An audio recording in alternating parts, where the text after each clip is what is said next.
आदरणीय मेरे प्रिय दोस्तों और भक्तों, 7वें विष्णु अवतार यानी कि श्री रामावतार की कथा श्री भक्तमाल से आपके समक्ष रखने जा रहा हूँ। दोस्तों, उम्मीद करता हूँ कि आप श्री रामावतार की कथा को पसंद करेंगे।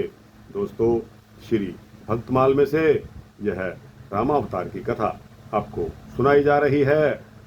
दोस्तों, लोगों का 100% विश्वास भक्तमाल की कथाओं पर है, आपका भी होगा। इसलिए बिना संकोच, बिना शक शुबा के इस पूरी कथा को सुनिए, जो कि संक्षेप में है।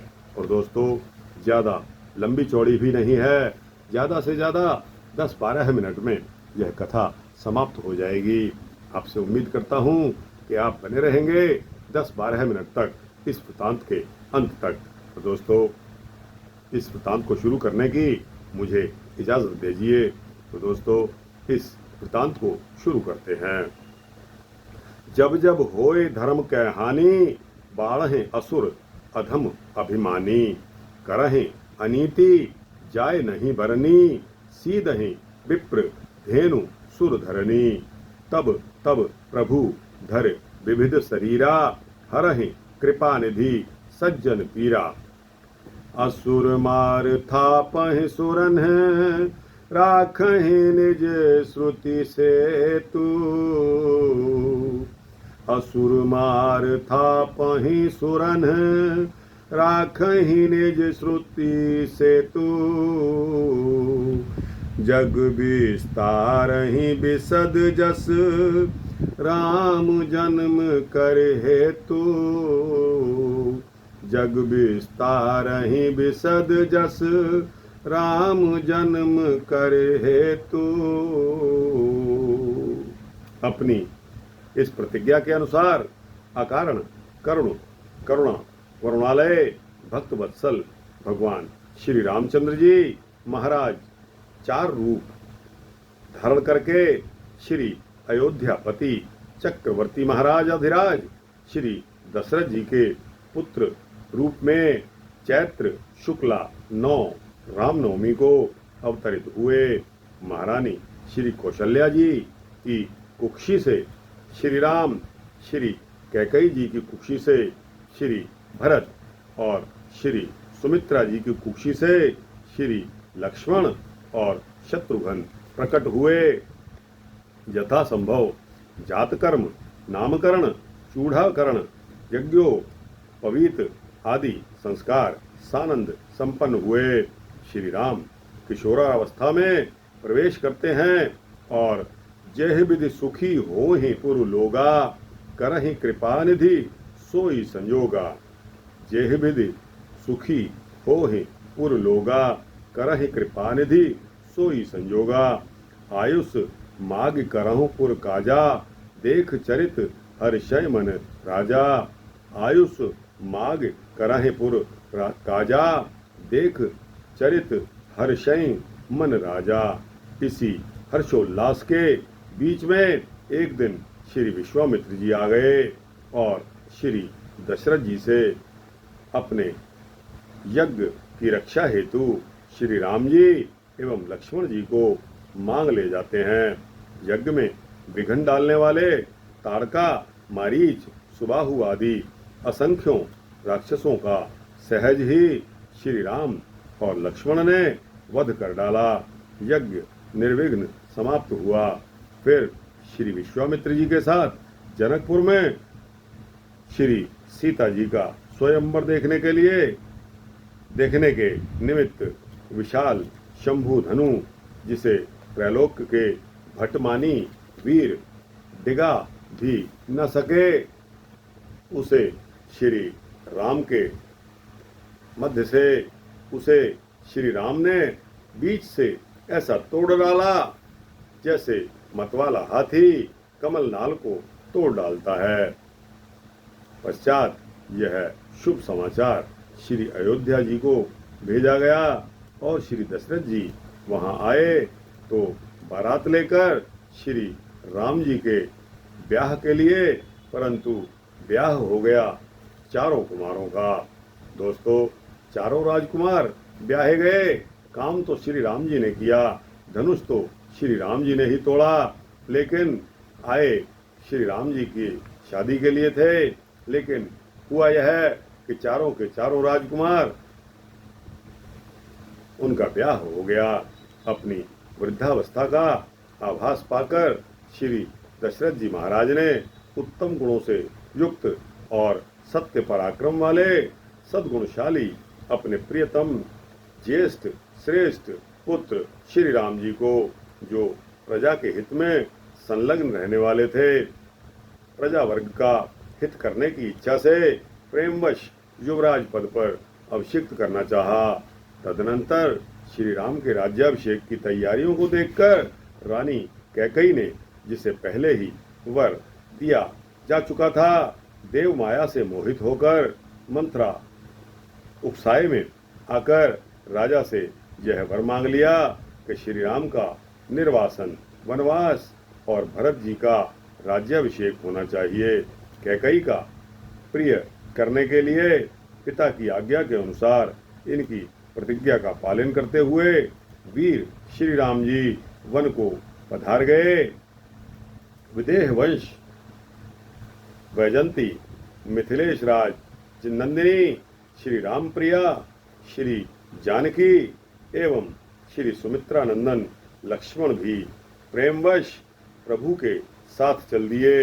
उस समय पिता श्री दशरथ जी ने अपना सारथी भेजकर एवं पूर्ववासियों ने स्वयं साथ जाकर दूर तक उनका अनुसरण किया।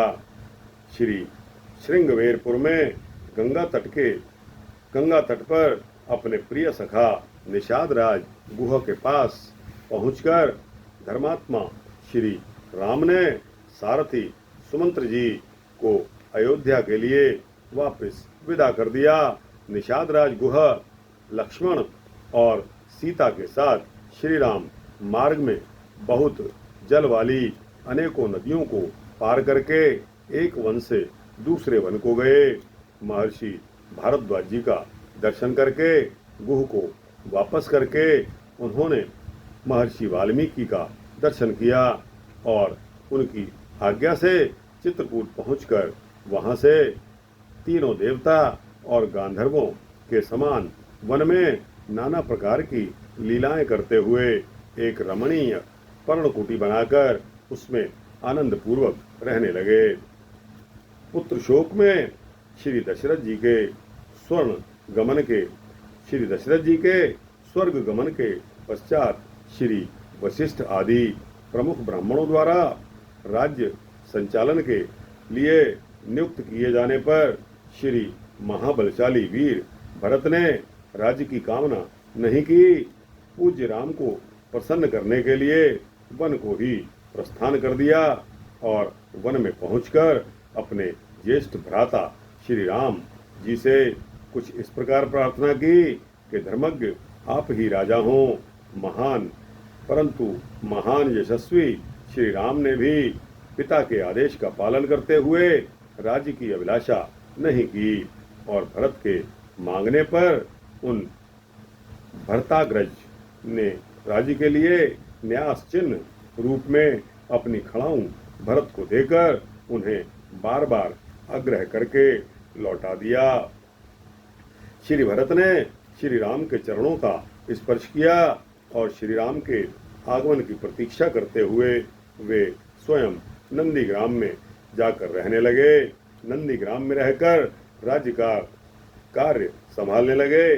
श्री भरत के लौट जाने पर सत्य प्रतिज्ञ श्री राम ने वहां पर नागरिकों का पुनः आना जाना देखकर उनसे बचने के लिए दंडकारण्य में प्रवेश कर लिया। उस महान वन में पहुंचने पर महावीर श्री राम ने विराध नामक राक्षस को मारकर शिरभंग, सुतीक्ष्ण, अगस्त्य आदि मुनियों का दर्शन भी किया। श्री राम ने दंडकारण्यवासी अग्नि के समान तेजस्वी उन ऋषियों को राक्षसों के मारने का वचन दिया और संग्राम में उनके वध की प्रतिज्ञा की। इसके पश्चात वहीं रहते हुए श्री राम ने अपनी इच्छा के अनुसार रूप बनाने वाली जन स्थान निवासिनी शूर्पणखा नाम की राक्षसी को लक्ष्मण के द्वारा उसके नाक कान काटकर कुरूप कर दिया।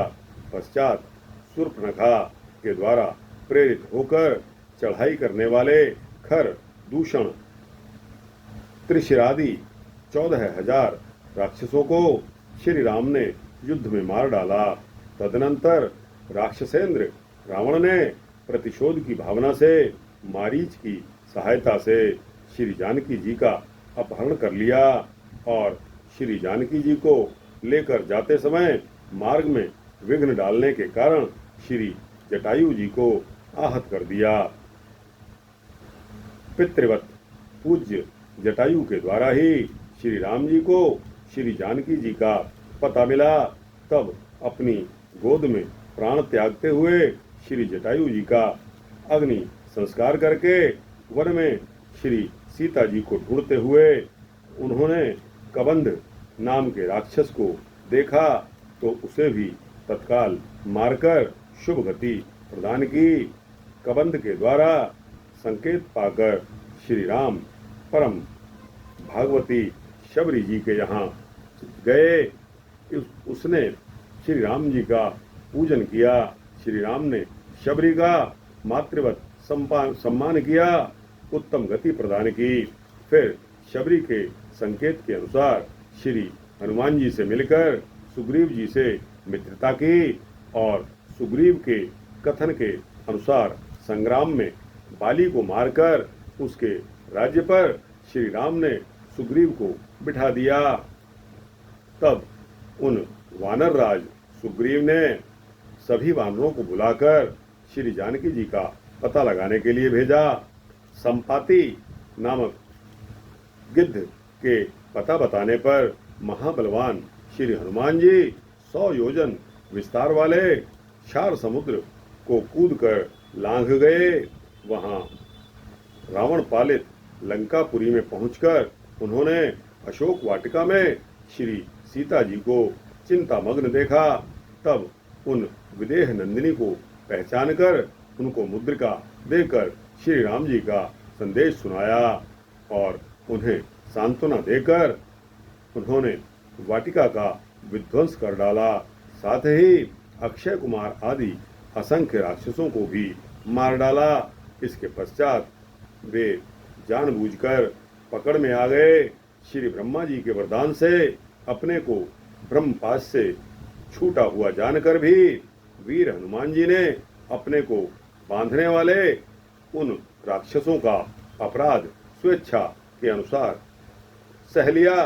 तत्पश्चात मिथिलेश कुमारी सीता के स्थान के अतिरिक्त समस्त लंका को जलाकर वे महाकपि श्री हनुमान जी श्री राम को प्रिय संदेश सुनाने के लिए लंका से लौट आए और श्री राम जी की प्रदक्षिणा करके श्री जानकी जी का आकर पता बताया।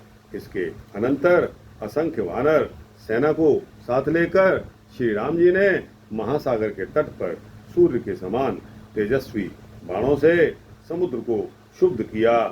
तब नदीपति समुद्र ने अपने को प्रकट कर दिया। फिर समुद्र के ही कहने पर श्री राम ने नल नील से पुल का निर्माण करवाया। दोस्तों, यहाँ नल और नील को यह वरदान था कि इनके द्वारा जो कुछ भी समुद्र में डाला जाएगा, नदी में डाला जाएगा, वह तैरने लगेगा। तो दोस्तों, जब पत्थरों को समुद्र में डाला गया तो वे पत्थर भी तैरने लगे। सबने पूछा, महाराज यह क्या कला है? तब पता लगा कि नल नील के हाथ से श्री राम नाम का जाप जिन पत्थरों पर लिखा गया हो वे सभी पत्थर तैरने लगे। उसी पुल से लंकापुरी में जाकर रावण को सदल बल मारकर भगवान राम ने श्री जानकी जी को प्राप्त कर लिया। साध्वी सीता ने अपनी अग्नि परीक्षा दी। इसके पश्चात अग्नि के कहने पर श्री राम ने सीता जी को निष्कलंक माना। महात्मा श्री राम के इस कर्म से देवता और ऋषियों सहित चराचर त्रिभुवन संतुष्ट हो गया। फिर सभी देवताओं से पूजित होकर श्री राम बहुत प्रसन्न हुए और राक्षस राज विभीषण जी को लंका के राज्य पर अभिषिक्त करके तथा स्वयं देवताओं से वर पाकर और मरे हुए वानरों को जीवन दिलवाकर अपने सभी साथियों के साथ पुष्पक विमान पर चढ़कर अयोध्या के लिए प्रस्थित हुए। भारद्वाज मुनि के आश्रम पर पहुंचकर सबको आराम देने वाले सत्य पराक्रमी श्री राम ने भरत के पास हनुमान जी को भेजा। पुनः श्री हनुमान जी से श्री अवध का समाचार पाकर भारद्वाज आश्रम से अयोध्या के लिए प्रस्थित हुए। श्री अयोध्या पहुंचकर श्री अवधवासियों के उमड़ते हुए अनुराग को देखकर अमित रूप प्रगटे तेहि काला, जथा जोग मिल सबहि कृपाला। अमित रूप प्रगटे तेहि काला, जथा जोग मिल सबहि कृपाला।